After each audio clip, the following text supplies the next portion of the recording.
Después de que en los años 70 el rock se introduce en la capital ecuatoriana con mucho recelo, debido a los escasos medios, salvo radio musical, donde se podía difundir este creciente género, en Quito empiezan a formarse bandas de rock que escriben una historia musical que ahora se conoce como rock ecuatoriano.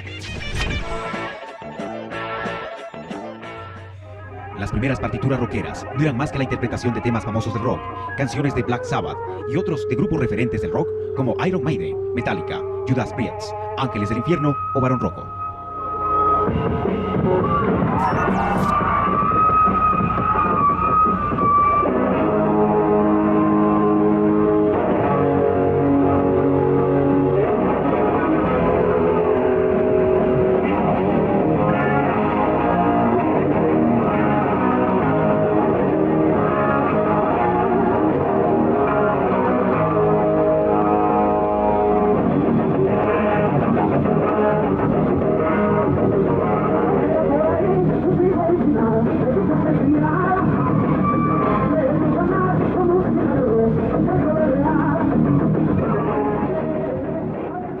Así empieza un circuito artístico con shows cuya infraestructura era bastante precaria y un registro de asistencia bajo, pero fiel, constante, que en ocasiones se asemejaba a una familia por la camaradería que se respiraba, mientras los acordes rockeros sonaban desde parlantes destartalados y un escenario improvisado. Bueno, eran tiempos en realidad que aquí en el país no se cultivaba pues este género y claro, para nosotros era bastante difícil, éramos pocos pelos largos en el país y en Quito menos también. Eran épocas que no se conseguía música. Alguien que tenía era que estábamos nosotros atrás como aves de rapiña para ir a escuchar. Y muchas veces, claro, no teníamos la aceptación del dueño y era rogando y tampoco es que podías grabarlo, ¿no? Así sea en cassette, porque también no es que había, recién empezaba esa tecnología. Es que las opciones para acceder al rock eran enormemente limitadas. No había tiendas donde comprar discos LP o cassettes, que eran los únicos formatos en los que se podía escuchar música. Era impensable un programa televisivo de videos de heavy metal y los momentos para hacer conciertos eran muy irregulares.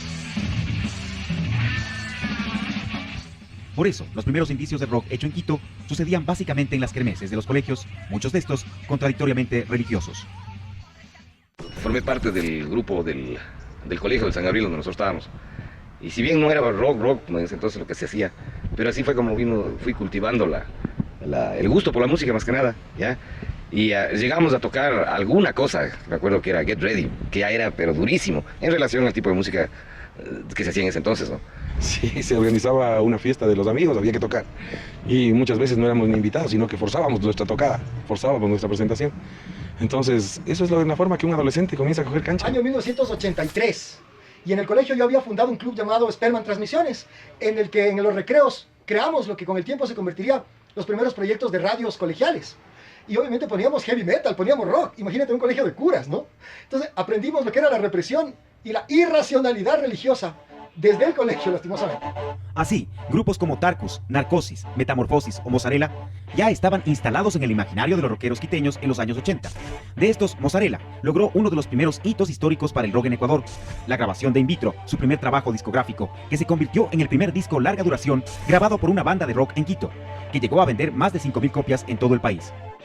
Pero para que este hito se diera, fue decisiva la apuesta que una disquera hiciera por este grupo, llegando a pagar por la producción de In Vitro un valor similar al del costo de un vehículo Trooper en esta época.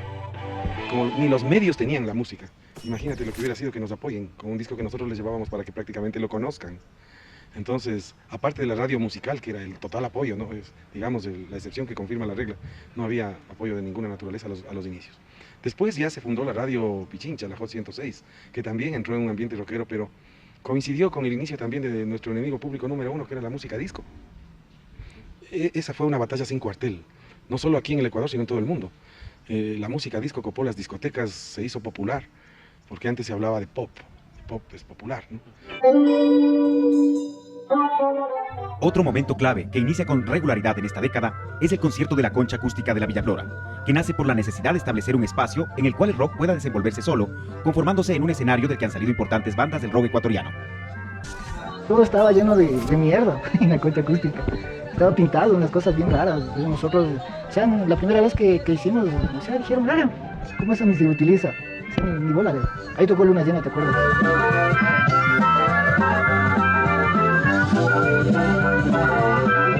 En los años 80 y justamente a finales de los 80, en el 86, ya se comenzó a divisar lo que era un gran concierto en los Dos Puentes. Con ese poco público que iba a la Concha Acústica, se comenzó a impulsarse toda la movida ecuatoriana, sobre todo más acá al sur de la ciudad. Y muchas de la gente que se subía en esas épocas a la Concha Acústica eran bandas que en esa época recién se estaban formando, entre esos también Domingo Negro, también estaban los Metamorfosis, que también estaban integrándose, que fue un impulso hacia estas bandas nuevas del rock nacional.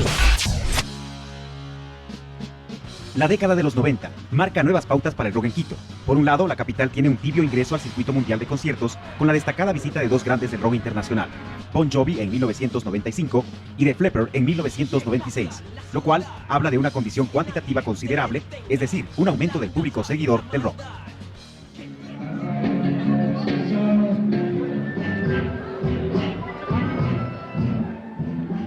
Estas nuevas condiciones exigían nuevos caminos para el rock.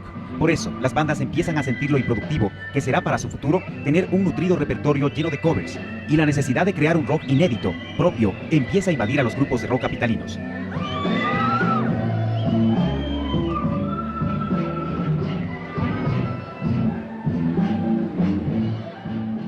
Lamentablemente, un elemento negativo se manifestó con fuerza en esta época, la absurda y violenta represión policial que asomaba al más mínimo brote de actividad rockera, donde el solo hecho de vestir de negro ya era considerado como prueba suficiente para detener a la gente por cargos como alterar el orden público.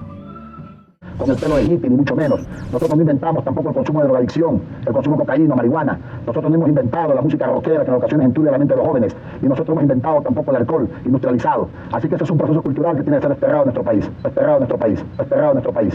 Al parecer fue a raíz de estas declaraciones que el sábado pasado en Solanda, al sur de Quito, mientras se celebraba un concierto de rock, fueron detenidos 49 rockeros. Según los jóvenes, la detención se debió a una persecución contra el pelo largo, pero según los moradores del tranquilo barrio de Solanda, aquello, más que un concierto, fue un acto de vandalismo e inmoralidad.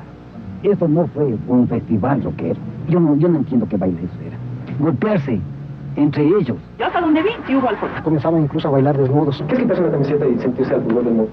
Dijo, nosotros voluntariamente nos cortamos. Nosotros instruimos a nuestra gente. ¿Cómo van a cortar? Esto es un delito, cortar el pelo, señorita. ¿Te cortaron el pelo? Sí. ¿Cómo te cortaron el pelo? Con un cuchillo. Nos cogieron de la cola, y ni siquiera con tijera, con un cuchillo bien grande. Nos cortaron así y nos dejaron pelón. Como siempre, el poder suele morder la mano de quien le dio de comer. En la campaña electoral que le permitió a este nefasto personaje llegar al poder, cantaba sobre la tarima cosas como el rock de la casa. Nos vamos con alegría, nos vamos para la juventud, para los rockeros, para los pelos largos, para los aliñados, para los pandilleros, para la masa, para el pueblo. A ver si lo hacemos.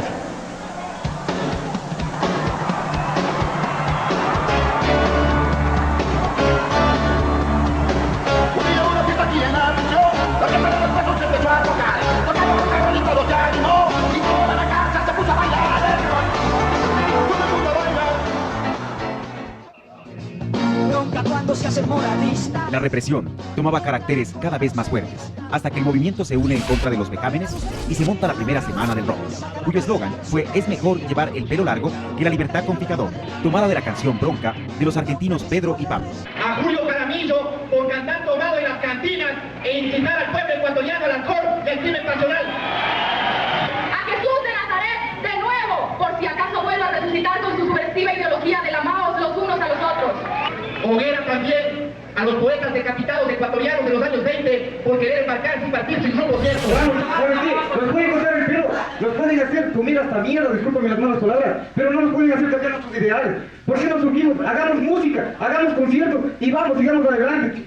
No tenemos que volvernos a nada. Pero cuando el gobierno de loco Abdalá Bucaram dijo que las chompas de cuero, las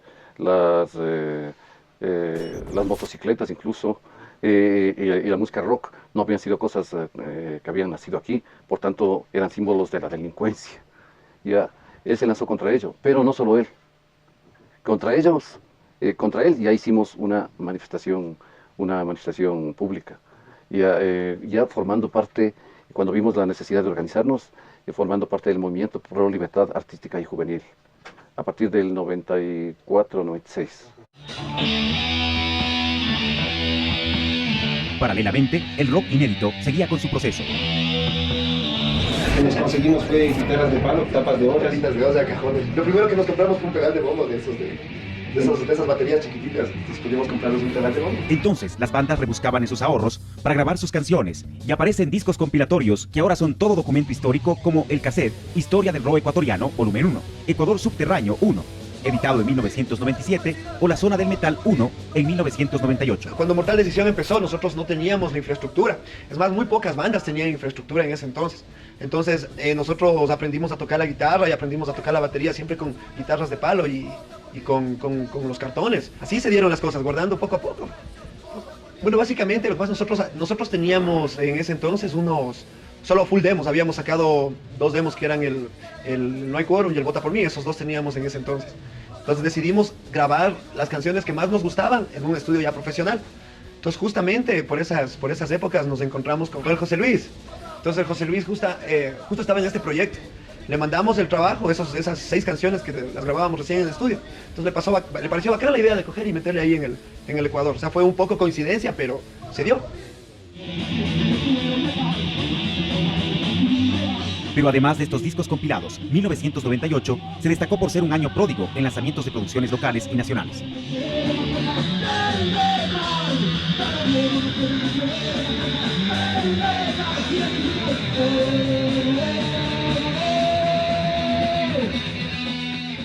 Otro elemento que empieza a destacar en esta década es la presencia de medios que permitían difundir el esfuerzo creativo del rock inédito quiteño.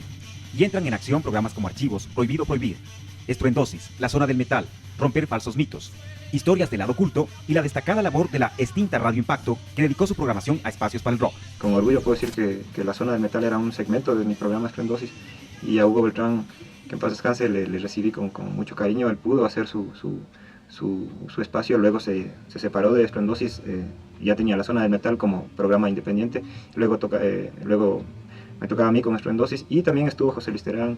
En la radio participó María Benalcázar, que muchos conocen de su labor para las bandas a nivel general del rock, también Darío Ramos, y una serie de amigos que cruzaron por la Radio Impacto, también incluso Carlos Sánchez, que tuvieron básicamente un medio que no se había dado en el país, ¿no?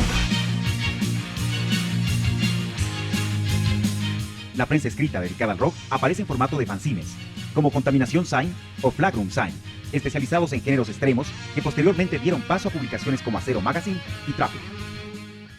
En cuanto a conciertos internacionales, la actividad underground fue la que más presencia tuvo con los conciertos de bandas como Cronos, Masacre, Ira, Inquisición, Bastardo Sin Nombre, BCN, Master, Kruger y más en casas barriales y coliseos. Bueno, esto se empezó a motivar desde el año 1990.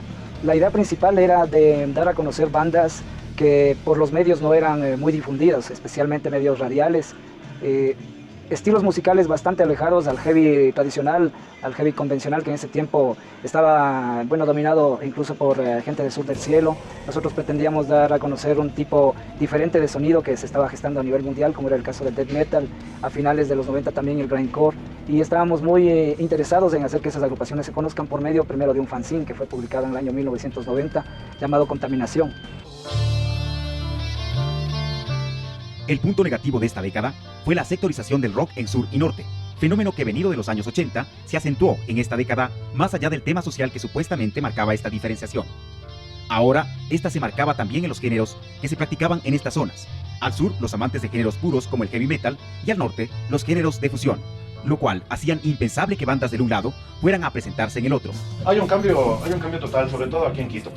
El cambio se basa más en las divisiones que nosotros teníamos anteriormente a mediados de los 80s y fines de los 80s y inicios de los 90s también, sobre una sectorización que a mí me sigue pareciendo ridícula entre el norte y el sur de la ciudad, ¿no? Entonces decía que, por ejemplo, para ir a tocar al sur tenías que ser del sur, para venir a tocar acá al norte que tenías que ser del norte. Entonces yo estuve siempre puesto a ese asunto. Entonces, inclusive con la ayuda de nosotros, actualmente, ¿no? de la organización en la que llevamos nosotros del sur del cielo, lo que estamos tratando de hacer es eso, más bien unir al sur con el norte, en la música realmente. Al nosotros no estar unidos a ningún tipo de partido político ni pendejada, sino simplemente tratar de ser músicos. Ahora estamos haciendo eso, pero en ese tiempo era muy difícil. O sea, primero era la sectorización total, del sur y del norte de la ciudad. Y segundo, el otro problema que teníamos ahí era que las bandas, inclusive que éramos de acá del norte, se sectorizaba también entre los que tocábamos más duro y entre los que tocaban New Wave, como te decía antes. Eso de separar sonoramente el norte del sur, además de ser una bronca cuyo aparente único interés era no mezclar a los grupos pobres con los aniñados, reflejó también la conformación de una identidad rockera metalera, que se debatía entre las facilidades existentes para la actividad rockera en los dos frentes. Verás, el nuevo disco de Muscaria se llama Violenta Victoria. Y le puse el nombre al disco después de la Concha Acústica. Yo no tenía que estar atacándole a esta gente y diciendo cosas y armar una escena que esté en contra de ellos. Yo solo tengo que seguir haciendo las cosas bien para que el día que en realidad mis cosas ya estén tan bien que no pueda nadie negar, que me van a decir, ¿sabes qué, Luigi? Ven a tocar.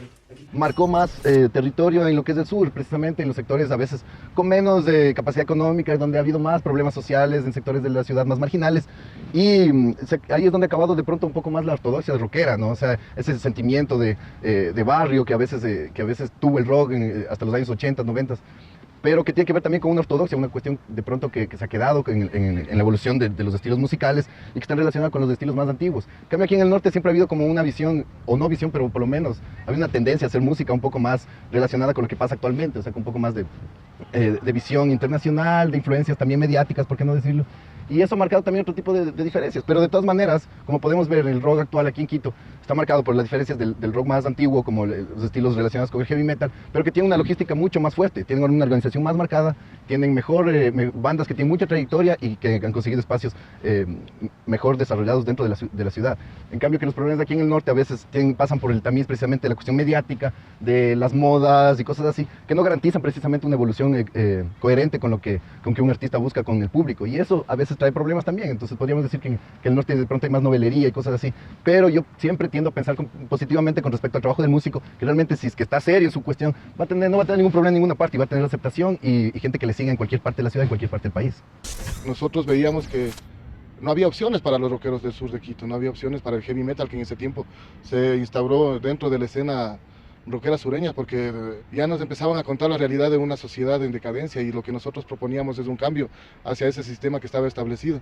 Bueno, en ese aspecto nosotros empezamos a crecer desde abajo, desde las calles mismo. El pilar fundamental es la Concha Acústica, porque aquí se forjó todo el movimiento rockero del sur de Quito, y vemos cómo ha desarrollado un movimiento en masa, un movimiento tan grande que ya no se le puede tapar con un dedo. Te digo que es el concierto más legendario, porque se ha mantenido 23 años con este que vamos a cumplir, peleando y luchando con autogestión, ahora un poco más abierta a las autoridades al desarrollo de una cultura vigente, súper vigente, que le está abriendo los espacios como para poder desarrollarnos mejor, y con el acolite también de la institucionalidad, ¿no?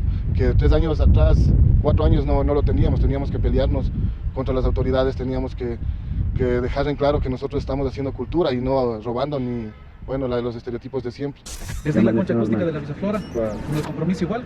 Andrés Vallejo me mandó una carta, $36.000 costó los daños que le dejaron. Eso es imposible que sean $36.000. Yo le indiqué a usted, señor Castro, bueno, verán, el pueblo de Quito no puede gastar plata por su irresponsabilidad, por la falta de ciudadanía. ¿Cómo puede ser que los artistas no tengan ciudadanía? No, pero es que ustedes son los responsables del espectáculo. ¿Cómo es posible que causen destrozos en la infraestructura que es de todos los quiteños? Señora Carlos, disculpe, nosotros estamos aquí haciendo cultura hace 20 años, también tenemos acá dando charlas, talleres acerca de los instrumentos. O sea, no le ven solamente el punto malo, sino también nosotros estamos haciendo eso, por lo que aquí no nos pueden ayudar en las cuestiones. Bueno, verán, les voy a dar última vez, la próxima vez, no vuelven a presentarse jamás en un escenario de la próxima vez que cometan algo similar. Claro, nosotros listo. Este proceso empezó con la consecución de sitios donde poder desarrollar conciertos. Allí se consagraban un grupo de gente que iba en aumento hasta conformarse en una masa. Hacía que cada vez más jóvenes se hagan seguidores del rock y a la vez activistas pendientes de asistir a cuánta actividad rockera sucede en la capital ecuatoriana.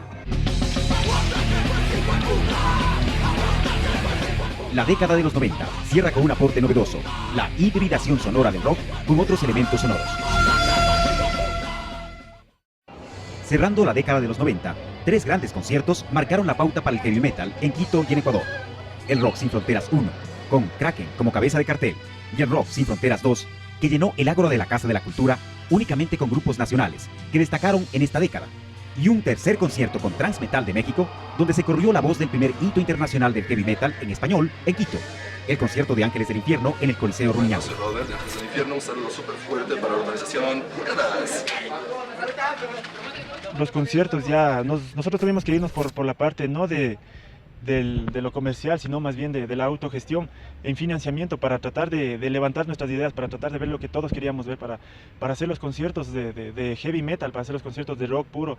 Creímos nosotros que si nadie se atrevía a traerlos, pues nosotros teníamos que hacer hacerlo, o sea, porque teníamos la necesidad ideológica de hacerlo, más no la necesidad, digamos, en ese momento económica, porque si bien es cierto, se invirtió dinero, se jugaron muchas cosas que incluso no teníamos, entonces era por tener la satisfacción, y es por tener la satisfacción de hacer lo que queremos, de hacer lo que pensamos, de hacer lo que tenemos en mente, nuestra ideología, de sacar adelante, y por eso hoy estamos como algunas organizaciones, como algunos compañeros que todavía mantenemos esa ilusión de los 17, 18 años de ver esto crecer, y creo que así lo vamos a mantener.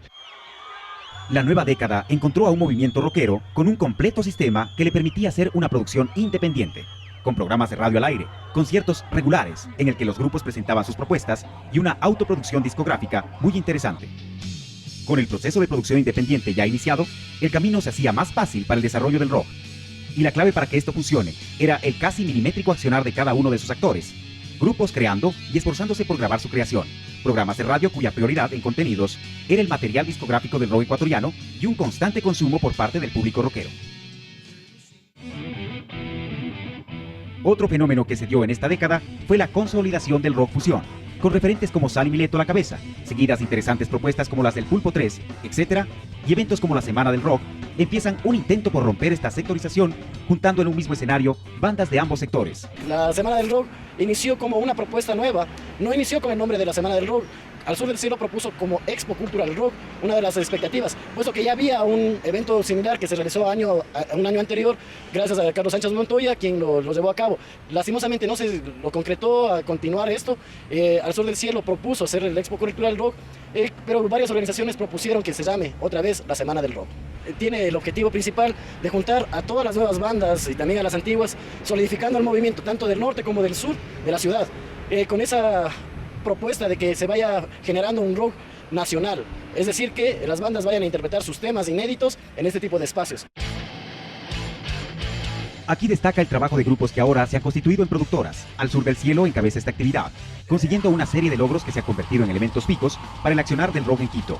Inició festivales como el de la Concha Acústica y retomó eventos que casi quedan en el olvido, como la Semana del Rock, que ahora son parte de la amplia oferta de festivales en Quito, como el Quito Fest o el Quito Rave.